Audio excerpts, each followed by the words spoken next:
हाँ जी, तो मैं अभी रिकॉर्डिंग कर रहा हूँ दोस्तों अदर सोर्सेज और क्लबिंग के टेस्ट की, जो आप लोगों का हो चुका है, और उसके सजेस्टेड आंसर मैं आपको अपने चैनल पर डाल रहा हूँ। तो बच्चों, ये 25 नंबर का टेस्ट मैंने आप लोगों से लिया, तो आप लोगों ने किया है अपनी तरफ से। Mrs Rupali has furnished the following information pertaining to the year ended 31 March 24। आपको बताना है कि ये 5 सिचुएशंस, ये 5 अलग अलग नहीं, अलग अलग नहीं, मिसेस रूपाली को ही ट्रांजेक्शन हुई हैं और उसकी टोटल इनकम निकालनी है। ठीक है, टोटल इनकम निकालनी है। तो ये है क्वेश्चन नंबर 1। तो computation of amount chargeable to tax of किसका, मिसेस रूपाली।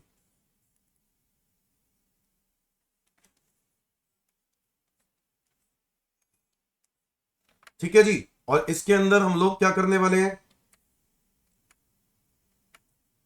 एक तरफ लिखने वाले हैं पर्टिकुलर्स,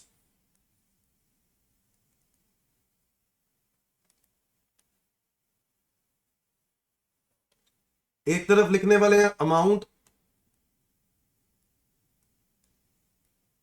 और एक लिखने वाले हैं टैक्सेबल अमाउंट या टैक्सेबल इनकम। ठीक है, अब पहला पॉइंट ये कहता है कि आपने 100 शेयर खरीदे हैं फ्रेंड से, 40,000 रुपए के शेयर हैं, और नहीं, शेयर हैं 1,55,000 के, और आपने ये 40,000 में खरीदे हैं। तो ये तो हो गया purchase of shares for इनएडिक्वेट consideration. बोलो यस और नो। अमाउंट कितना बनता है, 1,55,000 माइनस 40,000। बच्चों ये गिफ्ट है कि नहीं है, ये गिफ्ट है, इसको गिफ्ट इनकम बोलते हैं। 1,15,000। और क्या ये टैक्सेबल हो जाएगा, जी हां हो जाएगा, क्योंकि टोटल 50,000 रुपए से ज्यादा है। Next, on her 25th wedding anniversary she receive a cash gift of 2,01,000। तो ये कैश गिफ्ट भी क्या हो जाएगा, टैक्सेबल। कितना, 2,01,000।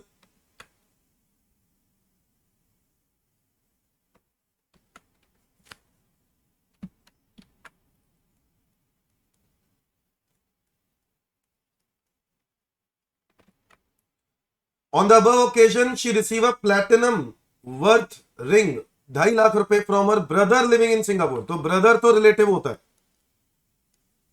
Gift of diamond ring from brother, और ब्रदर रिलेटिव की डेफिनेशन में कवर्ड है दोस्तों। तो ये क्या हो जाएगा, ये क्या हो जाएगा, 2.5 लाख रुपए फुली एग्जेम्प्ट, ये टैक्सेबल नहीं होगा।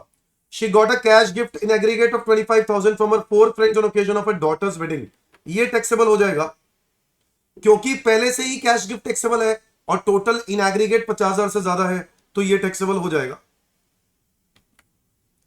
कैश गिफ्ट, भाई अगर उसकी वेडिंग होती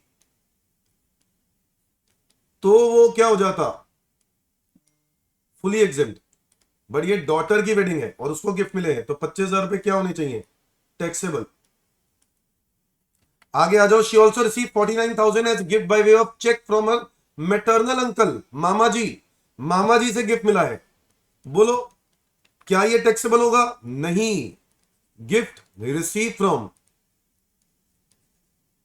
मेटर्नल अंकल, है ना, ये रिलेटिव की डेफिनेशन में कवर्ड है, और ये भी क्या हो जाएगा, एग्जेम्प्ट। 49,000 का गिफ्ट है, ये भी एग्जेम्प्ट हो जाएगा, तो टैक्सेबल होगा। ये आपके सामने, ये हो गया 3,16,321, 341, 3,41,000।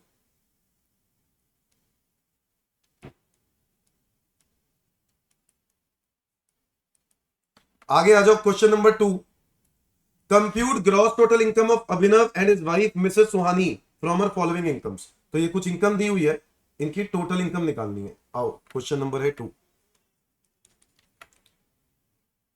अब दोनों की निकालनी है तो दो कॉलम बनाओ, एक बनाओ अभिनव के लिए और एक बनाओ सुहानी के लिए, जिसमें सैलरी इनकम दी हुई है, सैलरी इनकम दी हुई है सुहानी की और कंप्यूटेड लिखा है। इसका मतलब है standard deduction has already been claimed. Income from business, business income दी हुई है किसकी, मिस्टर अभिनव की, कितनी, 2,15,000, तो लिखो। इसके अलावा इनकम ऑफ माइनर सन चेतन, ठीक है, माइनर की इनकम, माइनर की इनकम क्या होनी है, क्लब होनी है। बोलो 55,000 रुपए की इनकम है, इसमें से एग्जेम्पशन मिल जाएगी अंडर सेक्शन 10 क्लॉज 32 1,500 रुपए, और ये इनकम क्लब हो जाएगी किसकी इनकम में, जिसकी ऑलरेडी हायर इनकम होगी। अब जरा चेक करो किसकी ऑलरेडी हायर इनकम है, सुहानी की, तो सुहानी की इनकम में क्लब कर दो 53,500। Is that clear everyone, to be clubbed. अच्छा अगला है माइनर डॉटर श्रेया। देखो ये इनकम क्लब नहीं होगी, minor daughter, minor daughter income, ये नॉट टू बी क्लब्ड है, ये उसको खुद टैक्सेबल होगी क्योंकि ये इनकम टैलेंट स्किल नॉलेज से कमाई गई है। Since such income is earned by way of talent of Shreya, तो ये इनकम टैक्सेबल किसी को भी नहीं होगी, ये श्रेया को खुद टैक्सेबल होगी। आगे आ जाओ, interest from bank deposit receive by Shreya, चाहे उसने टैलेंट से पैसा जो इन्वेस्ट कर दिया उस पे इंटरेस्ट इनकम है, नाउ ये इनकम क्लब होगी। माइनर्स इनकम किसकी इनकम है, श्रेया की, ये क्लब होगी इंटरेस्ट इनकम। कितनी इनकम है, 17,000, इसमें से एग्जेम्पशन दे दो अंडर सेक्शन 10 क्लॉज 32 1,500 रुपए की, और यहां पर टैक्सेबल हो जाएगा कितना, 15,500। अच्छा किसको टैक्सेबल होगा, जिसकी ऑलरेडी हायर इनकम है वो है Suhani, 15,500। Gift receive by Shreya from her friend of Mrs Suhani, ये एग्जेम्प्ट हो जाएगा, 50,000 रुपए तक का गिफ्ट एग्जेम्प्ट होता है। बस इसके बारे में नोट लिख दो, gift of rupee of up to rupee 50,000 is fully exempt. तो यहां पर अभिनव की इनकम हो गई 2,15,000 और श्रेया की इनकम हो गई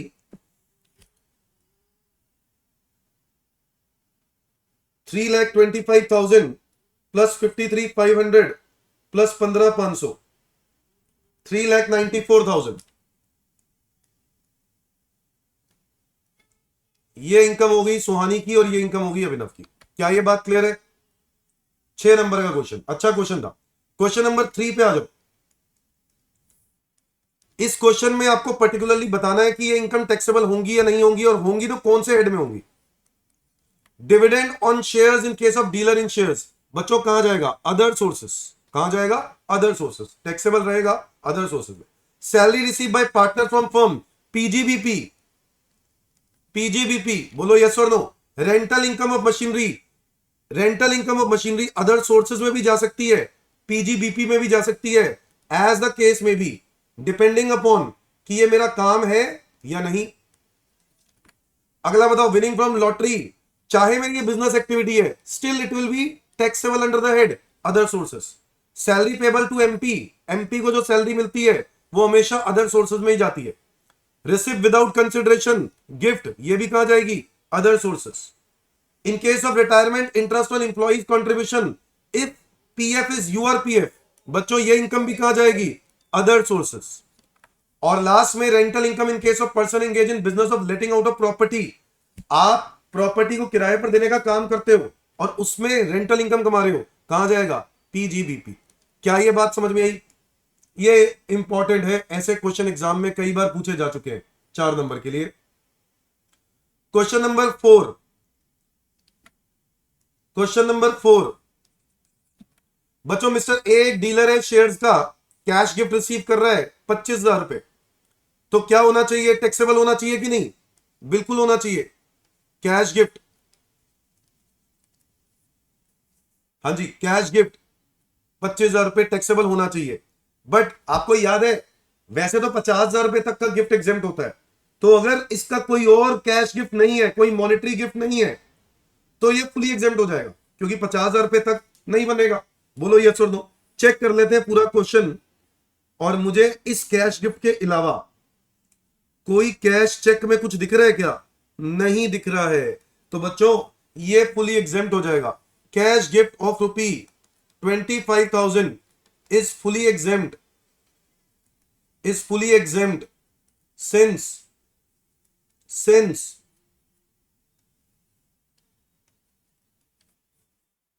the gift amount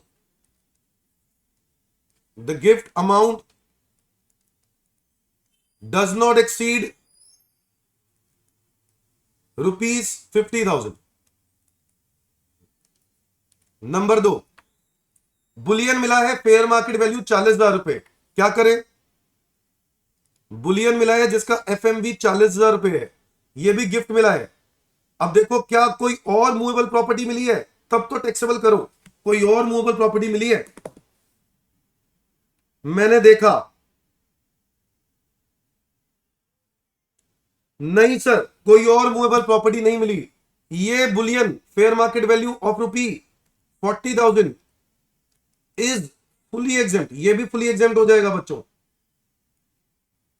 since the amount does not exceed 50,000। बच्चों याद रहे, इन एग्रीगेट नहीं देखना, बुलियन मूवेबल प्रॉपर्टी की डेफिनेशन में आता है, कैश गिफ्ट मॉनेटरी में आता है, दोनों के लिए 50,000 की लिमिट है। अब क्योंकि टोटल ओवरऑल 50,000 से कम बन रहा है, ये अलग अलग भी 50,000 से कम बन रहे हैं, इसलिए ये फुली एग्जेम्प्ट हो जाएंगे। आगे आ जाओ। अब प्लॉट ऑफ लैंड मिला है, immovable property. Now plot of land, ये गिफ्ट मिला है, जो ये गिफ्ट मिला है ये 5 लाख रुपए का लैंड है, तो आपको टैक्सेबल होगा कि नहीं होगा, यस, ये 5 लाख रुपए आपको टैक्सेबल होने चाहिए। आगे आ जाओ। कह रहा mister A purchase from his friend mister see who is dealer in shares, 1000 shares purchase किए हैं 400 रुपए में, मार्केट वैल्यू 600 रुपए है, बट शेयर्स खरीदे किससे हैं, डीलर से, जो कि शेयर्स का ही काम करता है। दोस्तों अगर आपको याद हो, अगर आप किसी डीलर से खरीदते हो तो हम उसको डिस्काउंट मानते हैं, तो ये point number 4, purchase of shares for इनएडिक्वेट consideration,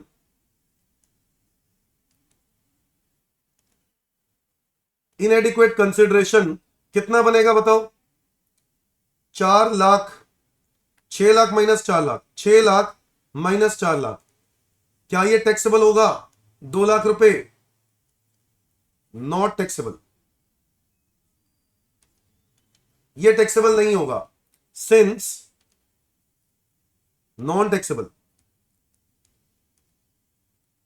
since the shares has been purchased from dealer in shares। समझ गए कि नहीं, इसलिए, और ये डिस्काउंट माना जाएगा। आगे आ जाओ। नेक्स्ट इज मिस्टर ए ने ये शेयर्स बेच दिए 23 जून 2023 को, आगे बेच दिए, बेचने पर क्या मिला होगा भाई, हम मान के चलेंगे यही 6 लाख रुपए मिले होंगे, तो मिस्टर ए ने आगे बेच दिए, 4 लाख के खरीदे थे, 6 लाख के बेच दिए, बताओ यस और नो, तो 2 लाख रुपए का क्या बन गया, शॉर्ट टर्म कैपिटल गेन। जी हां, सेल ऑफ शेयर्स, मैं इसमें आगे 5th पॉइंट लिख देता हूं, सेल ऑफ शेयर्स टैक्सेबल। अच्छा, हम बात किसके लिए कर रहे हैं? वैसे अभी तो एक ही बात कर रहे थे ना, हाँ एक ही बात कर रहे हैं, ए नहीं तो बेचें, तो under the head capital gain taxable हो जाएगा। कितना अमाउंट टैक्सेबल हो जाएगा? शॉर्ट टर्म कैपिटल गेन, वो भी 2 लाख रुपए। आगे देखो, further on 1 November 23 A took the possession of the property, जिसको प्रॉपर्टी को बुक किया 20 लाख में, स्टैम्प ड्यूटी वैल्यू 1 नवंबर को 32 लाख है। On date of booking stamp duty value 23 lakh है। अकाउंट पे ही चेक से पेमेंट दे दी आपने 23 लाख, तो 23 लाख देखेंगे। 23 की चीज 20 में खरीदी तो 3 लाख सस्ती खरीदी। Purchase of immovable property,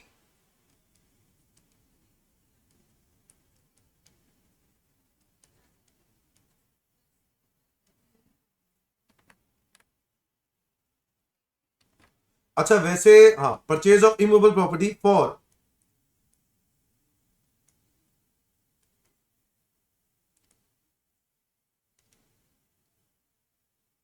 इनएडिक्वेट consideration, कितना अमाउंट? 23 लाख माइनस 20 लाख, कितना अमाउंट टैक्सेबल हो जाएगा?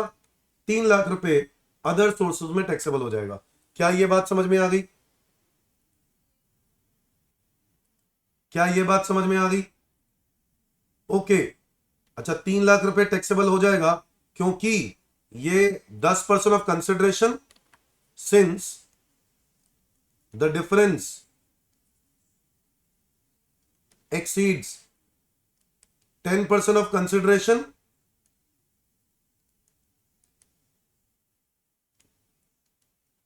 or ₹50,000, whichever is higher.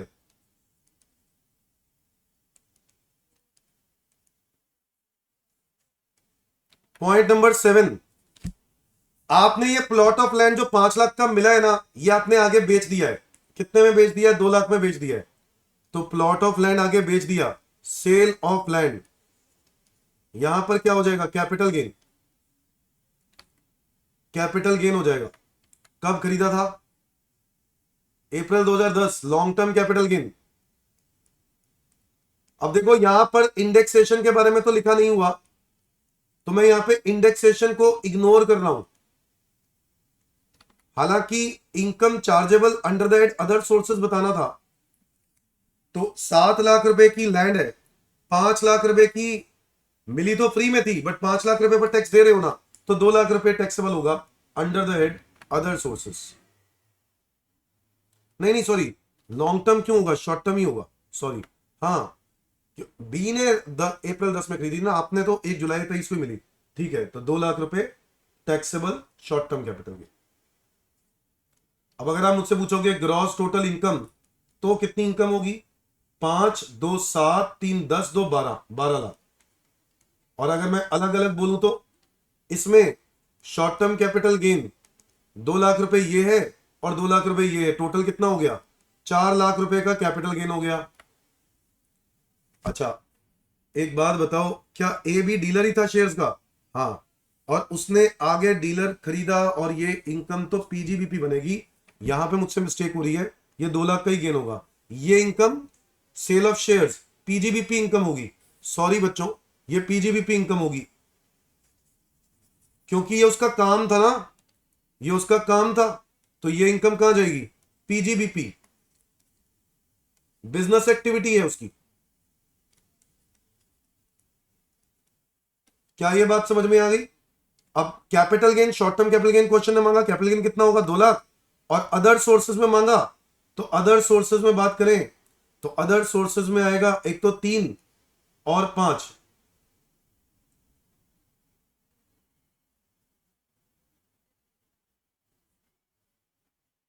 Other sources में आएगा 5 लाख रुपए।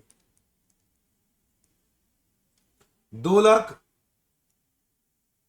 नहीं, 3 लाख ये अदर सोर्सेज में जाएगा, और इसके अलावा 5 लाख ये अदर सोर्सेज में जाएगा। क्या ये बात समझ में आ गई सारे बच्चों को? डन, डन, समझ में आया? बस यहीं पर काम खत्म होता है। ये हमारा 4th क्वेश्चन हो गया, ठीक है,